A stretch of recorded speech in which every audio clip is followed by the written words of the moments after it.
안녕하십니까. 자욱합니다. 지난해에 우리나라 인구가 사상 처음으로 줄었답니다. 1인 가구가 사상 최대라는 겁니다. 그리고 그 인구도 수도권으로 집중화되는 현상이 지금 심화되고 있답니다. 그래서 오늘 이 문제를 가지고 앞으로 우리의 미래를 설계하는 시간을 한번 가져보도록 하겠습니다.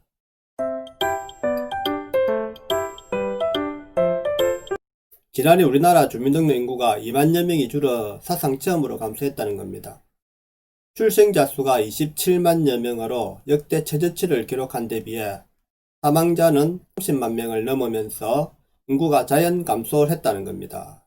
심각하죠. 그죠? 우리가 한 10년 뒤에 일어날 것 같았는데 출생률이 낮아지면서 사상 처음으로 이제 인구가 감소했다는 거죠. 벌써 그게 빨라졌다는 거죠. 예, 세대수는 1인 세대 급증으로 사상 최대를 기록했다 합니다. 1인 세대가 급증했다는 것은 앞으로 미래에는 넓은 평수의 주택의 수요가 감소할 것으로 이제 보이죠. 지금은 비대면으로 가족이 모여들고 이제 집에서 생활하는 게 많다고 해서 우리가 넓은 평수 아파트가 인기가 있지 않습니까? 그죠? 그런데 가면 갈수록 이제는 넓은 평수 아파트보다는 소형 주택, 소형 아파트가 인기를 끌 것으로 보여집니다. 60대 이상 인구가 전체의 4분의 1 수준에 달해 또 고령화가 심화되었답니다. 수도권 인구 집중 현상이 심해졌다는 겁니다. 또 고령화도 심해지고 수도권 인구 집중, 지방에는 고령화가 심해지고 수도권은 젊은 층이 모이면서 인구 집중 현상이 이제 늘어났다는 거죠.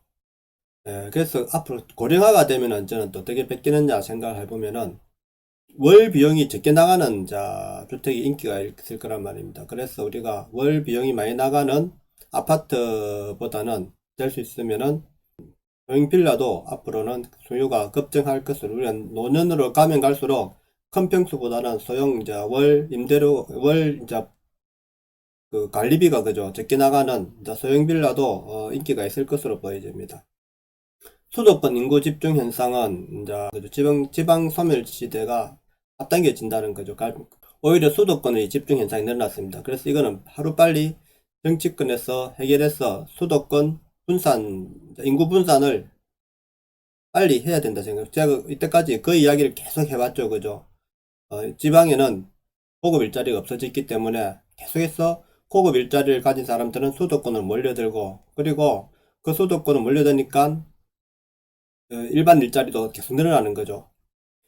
2020년 12월 31일 기준 우리나라 주민등록 인구는 모두 5,182만 9,023명으로 전년도 말보다 0.04% 감소했다 합니다.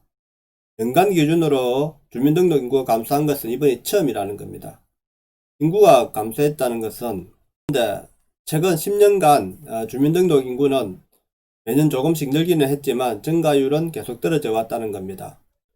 주민등록 인구 감소는 지난해 처음으로 출생자 수보다 사망자 수가 많아지며 인구가 자연 감소하는 인구 데드크로스를 보였기 때문입니다.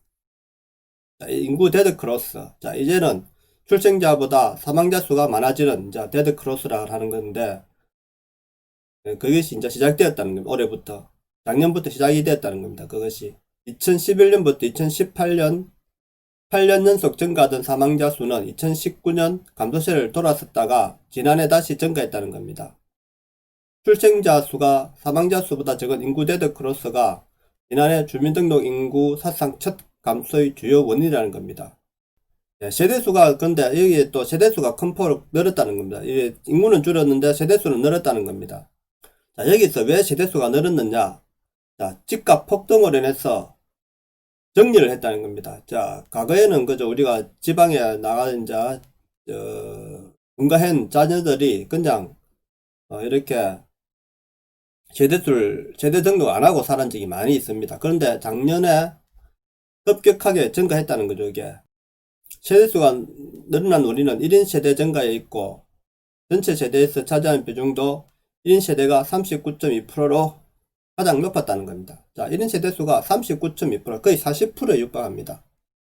1, 2인 세대를 합하면은 62.6%에 달합니다. 우리나라 주택의 62.6%는 1, 2인 세대가 차지하고 있다는 겁니다.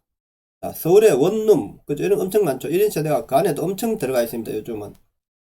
근데 아직 통계에 안 잡히는 오피스텔 이런 데는 세대수 등록이 안 되기 때문에 안 잡힐 수 있습니다. 그래서 지금 오피스텔 집터를 구할 때 세대수 등록이 안 되는 집들은 오히려 가격이 낮아집니다. 세대수가 되는 오피스텔 이런 거 이런 1인 가구 주택이 원룸이나 이런 주택들이 오히려 가격이 더 비싼 경우가 있습니다. 그래서 앞으로 왜냐하면은 주택을 서울 수도권 지역에 주택을 구매하려면은 세대수가 돼가지고 세대주가 돼가지고 오랜 기간 누적이 되면은 분양 혜택을 받기 때문에 1인 가구가 증가한 이유도 있겠습니다. 그래서 분양을 이제 목적에 두고 분양을 받으려는 목적에 두고 세대주가 늘어났다는 겁니다. 1, 2인 가구의 증가로 지난해 평균 세대원 수는 2.24명. 자, 우리가 한 세대원이 이제 2.24명으로 사상 최저치를 그렸다는 겁니다. 자, 거의 평균 2명에 불과합니다. 이제 1, 2, 평균 세대원이 2.24명, 2.2명을 조금 넘습니다. 그러니까 3명이 안 된다는 겁니다. 3명 있는 집도 이제 많이 찾아보기 힘들다는 거죠. 평균 세대원 수는 2011년 2.54명에서 2014년 2.48명, 2017년 2.39명, 2019년 2.31명으로 줄곧 감소한 추세입니다. 그리고 최근 이제 수도권으로 인구가 집중됨으로써 이게 더 줄어드는 거죠, 그죠? 왜 지방의 인구가 올라가는데 가족 전체가 올라가기 힘들고 혼자 올라가서 일자리를 구해야 되기 때문에 엄청나게 지금 지방의 세대원이 감소하는 거죠. 근데 수도권에 서울에 살고 있는 사람들은 기존에 자기 집에서 출퇴근하게 할 수 있기 때문에 오히려 감소하지 않았을 겁니다. 하지만 지방의 주택들이 세대원이 수가 엄청 감소했을 거라고 보여야 됩니다. 그리고 이제 연령대별 인구를 보면은 50대가 지금 864만 5,014명으로 16.7%를 차지한답니다. 여전히 이제 가장 큰 비중을 차지하고 있고, 이어 40대가 16.0%, 30대가 13.3%, 20대가 13.1%, 60대가 13%, 10대가 9.2%, 10대 미만이 7.7% 밖에 안 됩니다. 지금 10대 이하가 지금 엄청나게 작죠. 그죠? 이래 되면은. 그리고 이제 50대가 전체 인구의 32.7%로 3분의 1을 차지한답니다. 전체 인구의 3분의 1이 50대라는 겁니다. 자, 40대가 50대가 되는 순간 이게 엄청나 50대가 더 늘어나겠죠. 그죠? 60대 이상이 지금 24%로서 4분의 1 차지합니다. 그러면은 40대 이상이 몇 프로입니까? 66.7%. 그죠? 66.7%가 40대 이상이 10년 지나면 전부 50대 이상이 되겠죠. 그죠? 엄청나게 지금 더 늘어날 겁니다. 그러면은 한 70%까지 갈 수 있습니다. 10대 이하 인구는 16.9%. 자, 10대 이하, 10대 0살부터 10대까지 다 포함해서 16.9%밖에 안 된다는 겁니다. 자, 이 세대들이 자라면은 계속해서 인구가 줄어들겠죠. 그죠? 10년 이하 되면 20대 이하가 그만큼밖에 안 되겠죠. 그죠? 자, 10년 지나면 이제 20대 이하가, 지금 10대 이하가 7.7%인데, 나중에 가면 한 5%밖에 안 되겠죠. 그죠? 그러면은 10년 지나면 30대 이하가 거의 뭐 20% 조금 넘는 수준에 그칠 겁니다. 엄청나게 지금, 그죠? 예? 인구가 줄어드는 거죠. 연령대별 비중은 2011년과 비교해 10대는 4포인트 지금 줄어들었습니다. 30대는 3포인트 줄었고, 가면 갈수록 더 늘어나겠죠, 그지, 이게. 반면 60대는 4.7포인트가 늘었고, 70대 이상은 3.5포인트. 자, 줄어든 만큼, 10대, 20, 30대가 줄어든 만큼, 60대, 70대가 늘어났다는 겁니다. 지금 50대 인구가 제일 많은데, 또 이게 10년 지나면은, 더 많이 늘어나겠죠. 3040 세대와 10대 이하 인구가 급격한 감소한 데 비해 60대 인구는 전체 인구의 4분의 1로 증가했다는 점에서 향후 경제 고용 정책의 시급한 변화와 노인 대상 복지 일자리에 대한 고민이 본격적으로 요구된다는 겁니다. 자, 이제는 그죠? 국가에서 어떻게 이 많은 노인들을 어떻게 먹여 살릴 건가? 이 고민이 지금 깊어질 수밖에 없습니다. 어쩌면은 지금 우리가 내고 있는 국민연금을 다 받지도 못할 수도 있습니다. 경제가 어려워지면 나라 경제가. 그래서 저는 항상 국민연금을 다 받을 수 있다는 착각은 이제 건물이라는 것입니다. 내가 받을 수 있는 우리 국가에서 지금은 국민연금을 이렇게 준다고는 하지만은 급격하게 지금 또 이래 말이 나올 겁니다. 앞으로 국민연금 또 더 줄이자는 말이 나오든가 그죠? 이렇게 국민연금을 그러면은 더 이제 걷어들이는 국민연금 가입 금액을 더 늘리는 이런 안이 나올 거로 보입니다. 지난해 인구가 증가한 지방자치단체는 17개 시도 중에서 경기가 18만 7천 명이 늘었고 세종이 1만 5천 명이 늘었고 제주가 3,000명, 3,600명이 늘었고 강원도가 1,330명이 늘었고 충북이 830명이 늘었습니다. 자, 강원도는 지금 서울 사람들이 이제는 비대면 산업이 증가하면서 이전을 많이 했고 경기도는 세종은 서울 사람들이 많이 이전을 했겠죠. 그죠? 서울에 이제 고가주택이 공급이 부족함으로 해서 빨리 주택을 사자. 그리고 전세도 줄어들고 함으로써 계속해서 경기도 쪽으로 지금 엄청나게 빠진 18만 명이 늘었는데 경기가 지방에서도 한 거의 반절반이 왔을 거 서울에서도 거의 6만 명이 빠져나갔으니까 그죠? 서울에서 빠져나간 6만 명과 지방에서 올라온 12만 명이 합쳐져 갖고 18명이 늘어났다는 겁니다. 그 다음에 이제 충북도 이제 일자리가 늘어나니까 조금 증가했고, 그죠?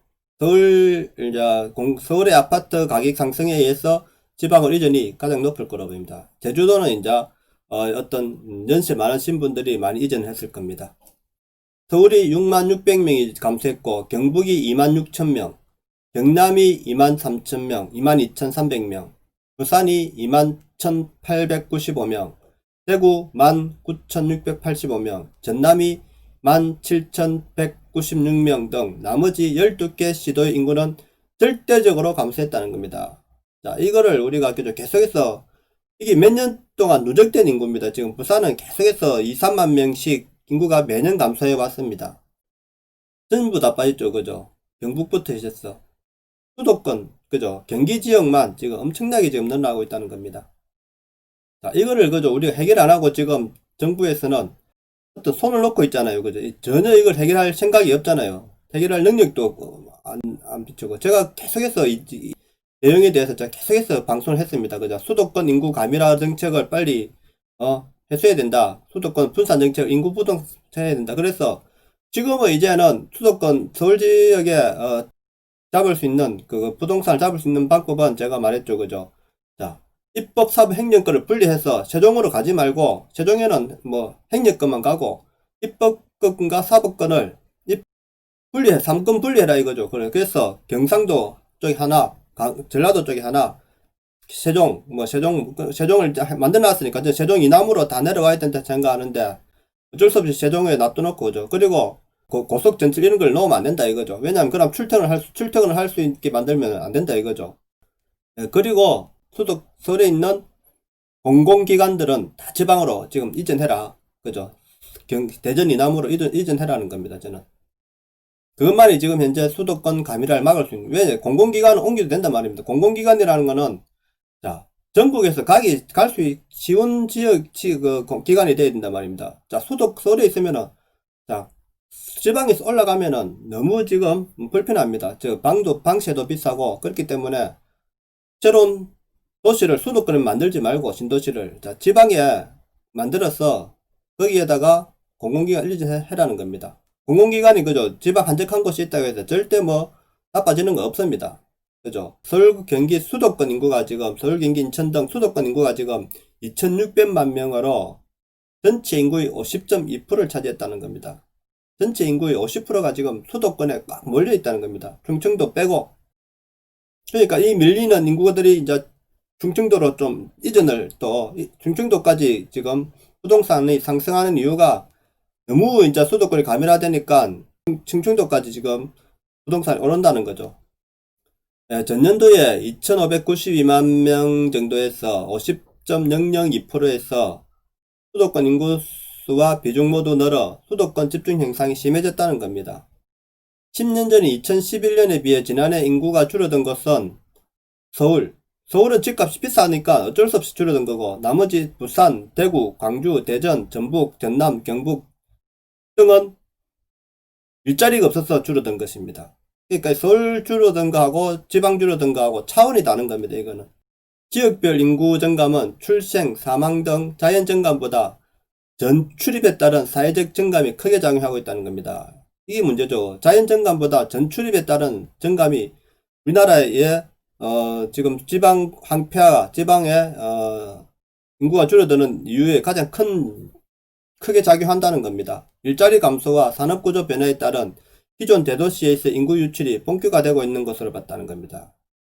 자, 산업구조가 우리나라에 지금 산업구조뿐만 아니라 모든 관공서, 공공기관, 입법기관, 행정기관, 사법기관, 그죠? 다 몰려 있으니까 안 갈 수가 없지 않습니까? 젊은 인구가. 그죠? 젊은 인구뿐만 아니라 40대도 지금 일자리가 없으니까 지방에 수도권으로, 그죠? 경기 지역으로 많이 가고 있죠. 그죠? 일자리 때문입니다. 또한 이제 교육, 의료 등 정주 여건의 경제 기반이 취약한 지역에서는 지방 소멸 위기가 고조되고 있고, 지역별 경제상에 맞는 일자리 창출 시책 등 인구 유출 방지 노력이 필요하다는 겁니다. 제가 계속 이야기했다 아닙니까? 인구 유출 방지해야 된다는 겁니다. 이래 되면 경제적 비용이 엄청나게 들어갑니다. 우리나라 지금 서울에 모여들면서 서울의 집값이 월세로 이게 이제 원룸이 이런 1인 가구 그죠? 인구들이 월 부담 그죠? 월 생활하면서 부담되는 이 비용이 사회적 비용이 엄청 증가하고 그러니까 수도권에는 어느 정도 장사가 됩니다. 네, 장사가 되고 있습니다. 수도권에는 서울에는. 근데 지방은 다 죽어나고 있습니다. 이 지방 부동산이 지금 오른 거는 결코 이거는 정상적인 상황이 아니라고 봅니다. 저는. 그래서 지금 정부에서 이런 정책을 빨리 하루빨리라도 이걸 해결할 수 있는 정부가 들어서야 된다 생각합니다. 그래서 2020년은 인구 감소가 이제 시작되는 해로 원년으로 되었습니다. 이제 1, 2인 세대의 폭발적 증가로 역대 최저 출생자 수 등으로 사회 경제 전반에 걸친 이거 무슨 변화가 꼭 이루어져야 된답니다. 그래서 우리가 정치권에서 지금 손 놓고 있잖아요. 이 문제를 전혀 해결할 생각을 안 하잖아요. 과거에 노무현 정권 때는 지방 분권화 정책을 했잖아요. 그죠? 했는데도 실패했지 않습니까? 제대로 안 됐죠. 지금 제가 다시 이야기 드리는 거는 공공기관을 무조건 이전시키고 입법사법 행정기관 다 내려오게 해야 된다는 겁니다. 지금 서울 표가 많기 때문에 수도권 표가 많기 때문에 이것을 못할 거로 봅니다. 정치권이. 하지만 이걸 해낼 수 있는 정부를 지지해야 된다는 겁니다. 어차피 인구가 많으면 서울 사람들도 이거 힘들어집니다. 집값이 오른다고 좋은 것이 아닙니다. 지금은. 예. 오늘 방송 여기까지 하겠습니다. 내용이 도움이 되셨다면 구독과 좋아요 부탁드립니다. 감사합니다.